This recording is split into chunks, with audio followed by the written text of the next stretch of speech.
Hello Sagittarius, this is your forecast for November 2017. And listen, we got changes going on here for you.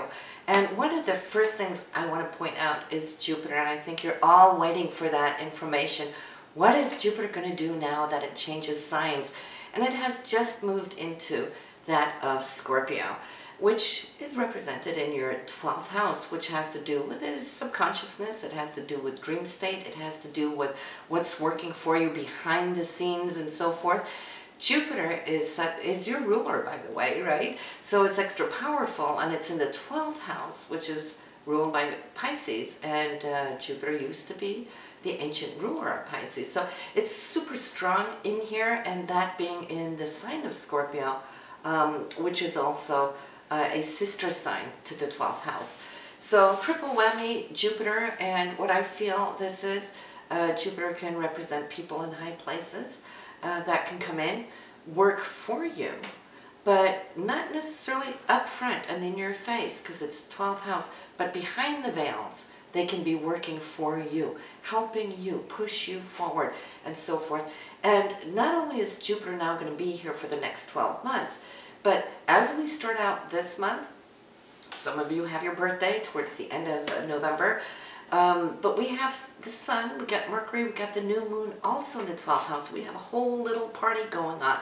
So it's supercharged with those subliminal spiritual longings, needs, aspirations, and so forth.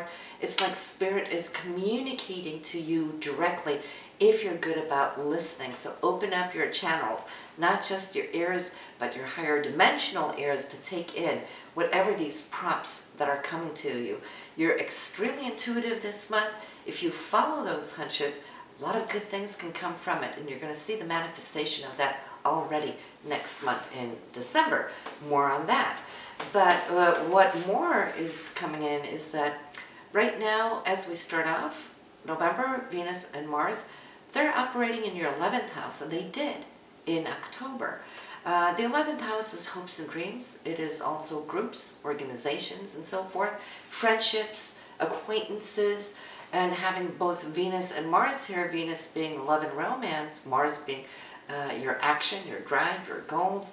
You could have been mingling in October. Even here, first week of November, it's who you're speaking with and interacting with that can trigger these dynamics, that Mars, that's going to really keep you busy and active throughout the entire month, doing your thing to obtain what? Your 11th house, which is your dreams, right? So I would say take the high road, keep your vision here, know that you've got all this going on behind the veils in the 12th house. When you pull these two forces together, magic can happen. Now, Venus will help you in your circle of friends and acquaintances up to November 7th. But then she's going to leave that scene, join the 12th house, the whole party that's already there. All right? So now we have from the 7th, Venus, Sun, Mercury, Jupiter, and the new moon. So what does that mean? It just means something is percolating, Sagittarius, and hopefully it's all going to be good when it comes out the other side of this tunnel. It's really up to you, as it is to all of us. We have to, in order to manifest anything in the 3D dimension, we have to be able to visualize it, see it first, before it can come to that expression in the outer world. So this is what you're up to. That new moon on November 18th. You've heard me say, for years now, the new moon is when we plant the seeds for our intentions, right? So up towards the 18th, you'll already have a good feel of what has been cooking, right? And if you're liking it and you're feeling at one and at ease with these energies, it's really a time to kind of step back from the busy the world out there, if I can put that, so that you can meditate. Because it's so important that you listen and that you visualize. It's more spiritual faculties this month that's really going to give you the gifts. But that is when you place your intentions. That this month has been good thus far. I want more of this quietude. Because when we're quiet and we turn off all the social media, the radio, and everything that's so disturbing out there of news, and we can focus inward, that spiritual journey, this is what opens up these multiple dimensions to us. This is what you want to think about here on the 18th. Speaking of the moons, let's talk about that full moon at November 4th. This is showing up in your 6th house, where you will be center stage for how you work. How do you want your routines to look like? If you're happy with the way you are setting up your day-to-day routine and it flows, it works for you, then nothing needs to be changed. You can just be happy for it. If you're feeling that there's always a shortage of time due to this, and that kind of interrupts or interferes, this would be the time to actually look at how you can set it up in a way so you can flow much easier. You're not going to have the full moon exposing this to you for another full 12 months, right? So this would be the time to really look at what is going on, how can you change things up, and you will be happy for it, trust me, down the road. You know, with all this going on and all these great gifts coming to you, Sagittarius, with this Jupiter in your 12th house, I would suggest, and I always, like to say listen to your moon and rising sign because it gives you that much more information. But since Jupiter is working behind the veils in your solar chart, you might want to listen to your moon chart to see how Jupiter is going to help you express your emotions, which the moon chart reading is all about, and how that's going to function for you the next 12 months.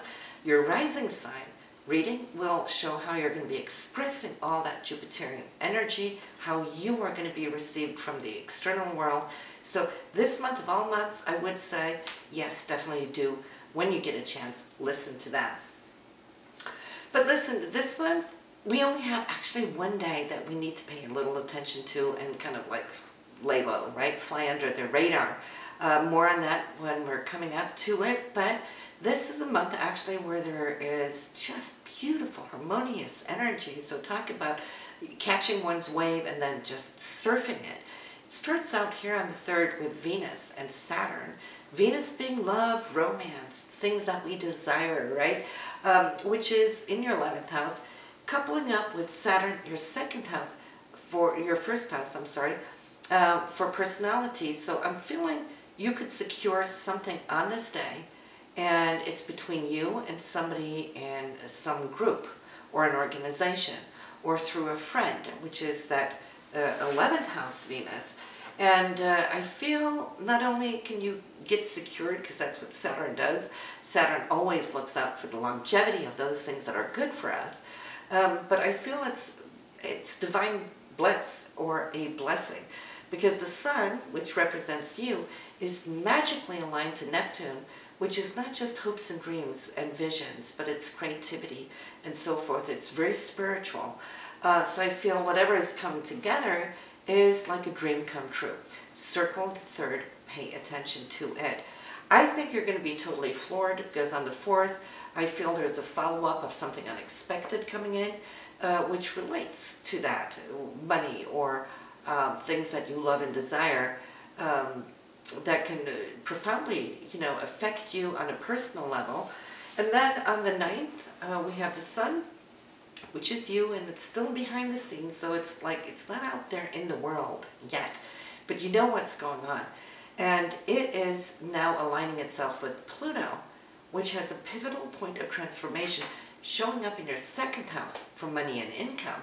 So everything building up here to the 9th, I feel somehow it's going to be affecting your income schedule, the money that you're making. On the 11th, even more so, negotiation here with Saturn, which is you, and looking at the new opportunities, which is Uranus. Very unexpected. I think there is a door that can fling open for you.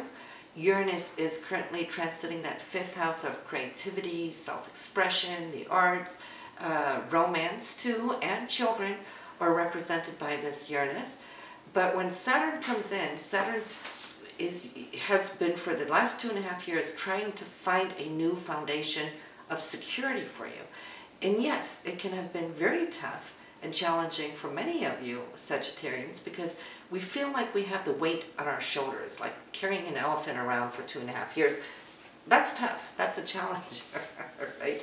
All that work, it's pressure. But listen, diamonds are never created without pressure. So you've been in the pressure cooker for a long time, and Saturn never leaves an area without leaving a gift for you at the doorstep. And Saturn's just about to shut the door for having been in your sign. And more on that in the December forecast. But for the next 2.5 years, Saturn is really going to get to work for you and your financial security. So a lot of work coming up for it, but it is going to secure you, so keep that in mind. Then on the 13th, we have the beautiful meeting between Venus and Jupiter. It's the kiss between them that we only get to see one day a year. Both of them are the most positive, optimistic, enthusiastic, happiest planets in the solar system.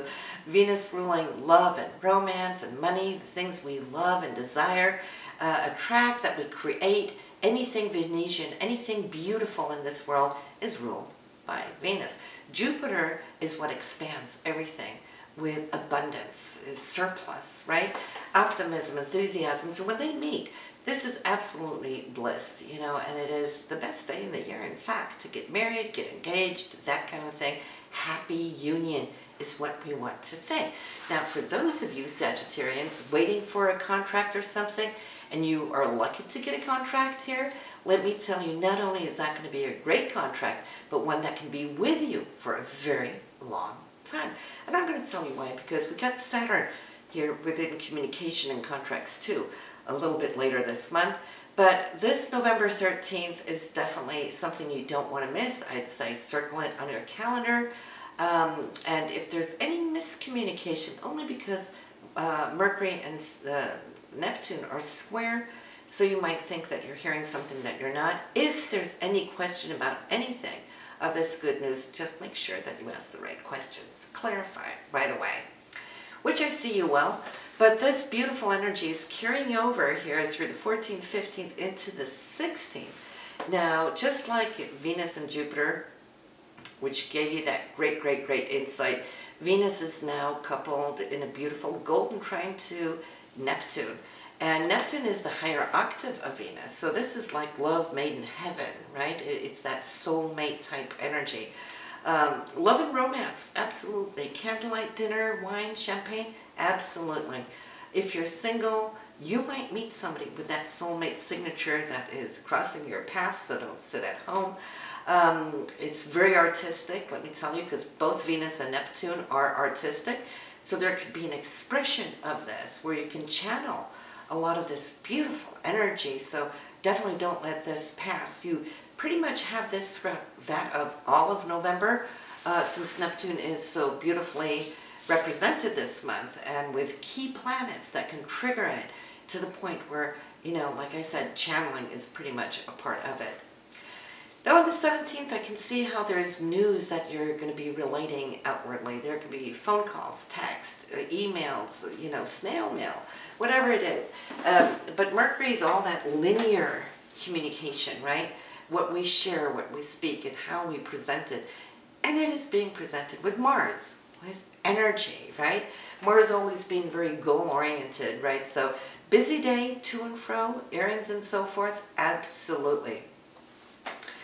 We have that one day this month that we want to lay a little low, and that is Mars and Pluto square. You've heard me say it many times before throughout the years, Mars is dynamite and Pluto is what? It's nuclear. Put the two of them together, we really don't like that energy because there's a lot of power play, power games, people with attitudes, chips on their shoulder and so forth. If you notice anybody around you with that type of energy, I'd say, you know, just try to step aside, to deal with it in a day or two, because it's like a safety valve. Whatever has been pressurized for a while, it needs to come out, and hopefully it won't be us, ourselves, having that safety valve go off, right? It could be anybody. But on the 21st, speaking of Pluto, yes, he may not be the chirpiest of all when he is challenged, but when he's in a good place, he is the magician. Now, with Venus, Venus rules love and Pluto rules passion, right? So it's a passionate day. So for love relationships, that's always really, really good. When it comes to money, Venus rules money and Pluto rules big money, like Jupiter does too. But power, this is power money more so, I'd say. So this is a great day for you for sales, for example, for those of you in the sales business. The 25th, I feel there's some unexpected news coming your way that might surprise you in a good way, because it's a positive aspect. And then again, as we close off the month, we have negotiations and determinations and choices that are needing to be made. But I don't feel that that necessarily will be unexpected. This is more something you have labored through, okay? Saturn takes its time, and so it's something you've been waiting for. So this could be the day where you'll get the green light, or you will have something concrete in your hand. And Saturn, of course, is looking for a long term with this, as it always does. At least there's a 1 year thing, but it could even be longer. So, and what I do like is that you have the opportunity to negotiate it. It's not like, here, take this and done with it. Since Mercury is involved, that's communication. You have the ability to negotiate here. If you are happy with what is coming, that's all fine. If not, well then you will take your own Saturn. And think about Saturn now. It has been growing upon you these last 2.5 years, asking you to step up to that new maturity level of taking control, being in control, mastering the skills of your own karma will now be set to the test. So it's really up to you, and the sky's the limit there, Sagittarius. So before I do let you go, though, I do want to mention the full moon, which we haven't talked about. This will be here on the 4th, 11 degrees in Taurus. So the center stage, which is going to be illuminated there, has to do with your routine, your day-to-day type work. Are you happy with the way things work? If not, this is time to change it up, because it's really going to behoove you in the next 12 months, how you set up your routine. So good luck with that, and always nice speaking with you, Sagittarius. I'll see you in December. Happy birthday. Bye now.